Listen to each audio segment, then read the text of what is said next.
அனைவருக்கும் வணக்கம். திவ்யா டீச்சிங் சென்டர்ல இருந்து நான் உங்கள் திவ்யலட்சுமி. சரிங்க, நம்ம இது வரைக்கும் உகர ஈற்று அல்வழி புணர்ச்சி, உகர ஈற்று வேற்றுமை புணர்ச்சி இது ரெண்டையுமே மிக தெளிவாக நடத்தி அதற்குரிய எடுத்துக்காட்டுகள்லாம் உங்களுக்கு எடுத்து போட்டேன். சரிங்களா, இப்போ நம்ம அகர ஈற்று அல்வழி புணர்ச்சி பார்க்கலாங்க. இது ஆக்சுவலி இதுதாங்க ஃபர்ஸ்ட் வரும். நான் ஏன் உகர ஈற்று புணர்ச்சி எடுத்தேன்னு பாத்தீங்கன்னா, இப்ப குரூப் 2 எக்ஸாம்ல அது கூட்டல் அன்று, அதுக்கு என்ன ஆன்சர் வரும் அதான்று அப்படின்னு சொல்லிட்டு விளக்கி கூறியிருந்தேன் இல்லைங்க. அது வந்து உகர ஈற்று அல்வழி புணர்ச்சியில தான் வருங்க. சோ அதனால அதை தொடர்ச்சியா அதை எடுத்து கொடுத்து முடிச்சிடலாமேன்னு தான் அதை ஃபர்ஸ்ட் எடுத்தேன். சரிங்களா, இப்ப நம்ம அகர ஈற்று அல்வழி புணர்ச்சி வந்து பார்க்கலாம். சரிங்களா, ஓகேங்க. இந்த எடுத்துக்காட்டுகள் ஃபர்ஸ்ட் பாருங்க. வில கூட்டல் குறிது. இப்ப விலனா என்னன்னு பாத்தீங்கன்னா, இந்த இடத்துல என்னங்க வரும்? இல்லு கூட்டல் ஆ அப்படின்னு பிரிக்கலாம். இல்லு கூட்டல் ஆ. சேம் இதுவும் வந்து பாத்தீங்கன்னா உகர ஈரும் அகர ஈரும் ஒண்ணு போலதான் வரும். சரிங்களா, இப்போ இல்லு கூட்டலா அகரத்தை இறுதியாக கொண்ட ஒரு சொல் வரும்போதுங்க. சரிங்களா, ஒரு பெயர் சொல் வரும்போது அகரத்தை இறுதியாக ஈற்றில் இறுதியாக கொண்ட ஒரு சொல் வரும்போது வருமொழி முதலில், வருமொழி நான் என்ன சொல்லியிருக்கேன், இது நிலைமொழி, இது இங்க வரக்கூடிய வருமொழின்னு சொல்லியிருக்கிறானுங்களா. இதுல வந்து என்னங்க வந்திருக்குது? கூ. கூனா என்னங்க? கா சா தா ப. இந்த 4 எழுத்துக்களும் நான் வல்லின எழுத்துன்னு சொல்லியிருக்கிறேனுங்களா. அந்த வல்லின எழுத்துக்கு பொருந்தக்கூடிய, அந்த வல்லின எழுத்துக்கு பொருந்தக்கூடிய வல்லின ஒற்று மிகும். சரிங்களா, என்னங்க வல்லின எழுத்துக்கு மிகக்கூடியதுன்னா கா சா தா பா. நான் என்ன சொல்லியிருக்கிறேங்க, கா வரிசையில எந்த எழுத்து வந்தாலுமே அதனுடைய அதுக்கு பொருந்தக்கூடிய எழுத்து எதுங்க? இதுக்கு இக்கு. இதனுடைய ஒற்று எது? இச்சு. தாவோட ஒற்று இத்து, பாவோட ஒற்று இப்பு. இது மட்டும் மிகாதுங்க, இணை எழுத்துக்களும் மிகும்னு இந்த விதியில சொல்றாங்க. சரிங்களா, அப்ப என்ன சொல்றாங்க, இதுக்கு பொருந்தக்கூடிய அந்த வல்லின எழுத்துக்கு பொருந்தக்கூடிய வல்லின ஒற்றும் மிகும். இதற்கு காக்கு பொருந்தக்கூடிய, இப்ப கானா நான் தான் வந்து இதோட ஃப்ரெண்டுங்க.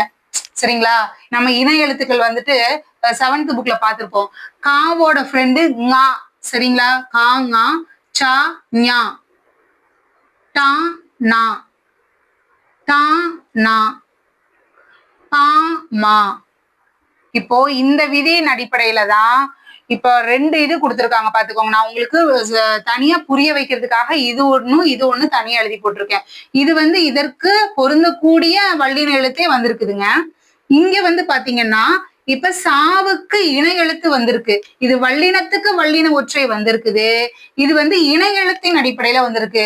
சொல்ல போனா இந்த அகரத்தை ஈற்றில் கொண்டு முடிகிற இந்த அல்வழி புணர்ச்சிக்கு இதுவும் யூஸ் பண்ணலாம், இதுவும் வந்து நம்ம யூஸ் பண்ணிக்கலாங்க. டிஎன்பிஎஸ்சியில வந்துட்டு எப்படி ஆப்ஷன் கொடுக்குறாங்களோ அதன் அடிப்படையில நம்ம வந்து அந்த ஆப்ஷனை வந்து நம்ம சூஸ் பண்ணிக்கணும். சரிங்களா, நான் இந்த பாடலுக்குரிய விளக்கத்தை சொல்லிடுறேன் பாருங்க. அகர இறுதி பெயர் நிலை முன்னர். அகர இறுதினா என்னங்க? இது முடியக்கூடிய அகரம். இந்த இடத்துல தானே முடியுது இந்த அகரம். அகர இறுதி பெயர் நிலை, இந்த பெயரை கொண்டிருக்கக்கூடிய இது முன்னாடி வேற்றுமை அல்வழி கசதப தோன்றின். இதாங்க அந்த கசட தபர. இது தோன்றின் தத்தம். தத்தம்னா அதனுக்கு உரிய, ஒத்த அப்படின்னா அதனுக்கு உரிய, ஒத்தனா பொருந்தக்கூடிய ஒற்றிடை மிகுமே. சரிங்களா, ஒற்று அப்படின்னா என்னங்க? அதான் இந்த ஒற்றெழுத்துங்க. இந்த ஒற்றெழுத்தும் மிகும், அதோட இணையெழுத்தான ஒற்றெழுத்தும் மிகும், அதுதான் மிகுமே அப்படின்னு கொடுத்திருக்காங்க. புரியுதுங்களா? இது தொல்காப்பியத்தில் இருக்கக்கூடிய ஒரு நூற்பாங்க. சரிங்களா, அகர இறுதி பெயர் நிலை முன்னர் வேற்றுமை அல்வழி கசதவ தோன்றின் தத்தம் ஒத்த ஒற்றிடை மிகுமே. உங்களுக்கு நல்லா புரிஞ்சிருக்கும்னு நினைக்கிறேன். இந்த அகர இதுலயே இன்னொரு புணர்வு விதி வந்துட்டு புணர்ச்சி விதி நான் உங்களுக்கு எழுதி போடுறேன். சரிங்களா, சரிங்க. இப்ப நம்ம அகர ஈற்றுல 2வது விதியை பார்த்திடலாங்க. அகர ஈற்று வினை சொல்லும் இடைச்சொல்லும். சரிங்களா, இப்ப பாருங்க. படுக்க போனான். சரிங்களா, படுக்க போனான். இப்போ ஒரு இது இருக்குங்க, என்னன்னா ஆணு முடிஞ்சிருச்சுனாலே அது வந்து பெயர் சொல்லு அப்படின்னு. அப்படிலாம் இல்லைங்க. அதை தொடர்ந்து என்ன சொல் வருதோ அதை வச்சுதான் இது பெயர் சொல்லா இல்ல வினை சொல்லானே வந்து நம்ம சொல்லணும். சரிங்களா, இப்ப பாருங்க. படித்த மாணவன். படித்தங்கிறது ஆளதான் முடிஞ்சிருக்குது, படுத்தங்கிறது ஆளதான் முடிஞ்சிருக்கு. ஆனா அதை தொடர்ந்து என்ன சொல்லு வருதுங்க, மாணவனுங்கிறது ஒரு பெயர் சொல். அதனால இது ஒரு பெயர் தானங்க, அதனால இது பெயர் சொல்னு சொல்லுவோம். இந்த போனான்ங்கிறது என்னன்னு பாத்தீங்கன்னா, போனான், நடந்தான், குதித்தான், இது எல்லாமே ஒரு செயல். அந்த செயலை நம்ம இலக்கண முறைப்படி என்னன்னு சொல்லுவோம், வினைன்னு சொல்லுவோம். அப்போ இது ஒரு வினை எச்சம். க அப்படின்னு ஒரு எச்ச சொல்லா நிக்குது சரிங்களா. அதனால இந்த இடத்துல இப்பு, இதற்கு இது என்ன எழுத்து, பா, கா, சா, தா, பா, ஓகேங்களா, வள்ளின எழுத்து தானே, அதோட ஒற்று மிகுந்து நிக்குதுங்க. இப்ப பாருங்க, போல அப்படின்னா என்னன்னு பாத்தீங்கன்னா, இது ஒரு உவம கிளவி அப்படின்னு சொல்லுவாங்க சரிங்களா. உவம உருபு, ஓகேங்களா. உவம கிளவி இங்க கொடுத்துருக்காங்க பாருங்க, இது உவம உருபு அப்படின்னு சொல்லுவாங்க. போல, அது போல செய்தான், அதெல்லாம் உவம உருபுங்க சரிங்களா. இந்த இடத்துலயும் அந்த வள்ளின எழுத்துக்கு இனமான பொருத்தமான வல்லெழுத்தே மிகுங்க. அடுத்து என தெரிவித்து கொள்கிறேன் சரிங்களா. என தெரிவித்துக் கொள்கிறேன், எனவென் எச்சமும், எனங்கக்கூடிய ஒரு எச்ச சொல் வந்துச்சுனாலோ அந்த இடத்துலயும் வல்லினத்துக்கு பொருந்தக்கூடிய வல்லின ஒற்றே மிகுங்க சரிங்களா. ஆங்க கூடிய சுட்டு எழுத்து ஆ, இ, உ, இது மூணுமே சுட்டெழுத்துங்க சரிங்களா. இந்த சுட்டெழுத்தை தொடர்ந்தும் வரக்கூடிய இந்த வல்லின எழுத்துக்கு பொருந்தக்கூடிய வல்லொற்று மிகும்னு சொல்றாங்க. அடுத்து ஆங்க அப்படின்னா உரையசை கிளவி, ஆங்க எனும் உரையசை கிளவி வர்ற இடத்துலயோ வல்லினத்துக்கு பொருந்தக்கூடிய வல்லின எழுத்தே மிகும். இது எல்லாமே ஒரு விதமான விதிதான் சரிங்களா. இந்த விதியின் அடிப்படையில தான், இந்த பாட்டின் அடிப்படையில தான் இந்த விதியை நம்ம அமைச்சிருக்கோம் சரிங்களா.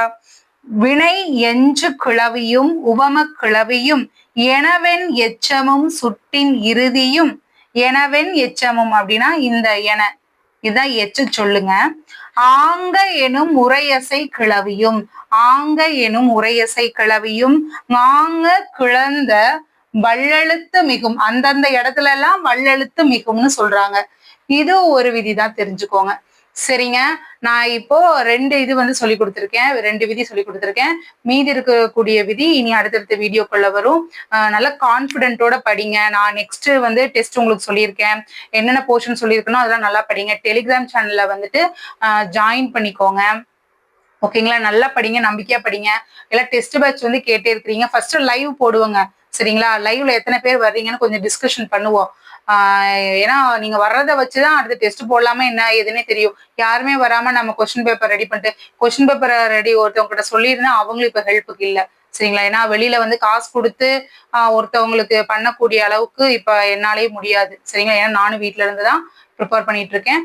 அதனால நீங்க எப்படி வர்றீங்களோ அதுக்கு ஏத்த மாதிரிதான் ஒரு ஐடியா பண்ண முடியும். ஸோ லைவுக்கு வாங்க, இந்த சனிக்கிழமை நைட்டு 9 மணிக்கு லைவ் இருக்கு, படிச்சுட்டு வாங்க. நான் நடத்தி போட்டிருக்க எல்லா வீடியோஸையும் நல்லா பாருங்க. டெலிகிராம் சேனல்ல எக்கனாமிக்ஸ் புக் அனுப்பியிருக்கேன், அப்புறம் தமிழ் புக்கும் அனுப்பியிருக்கேன் சரிங்களா.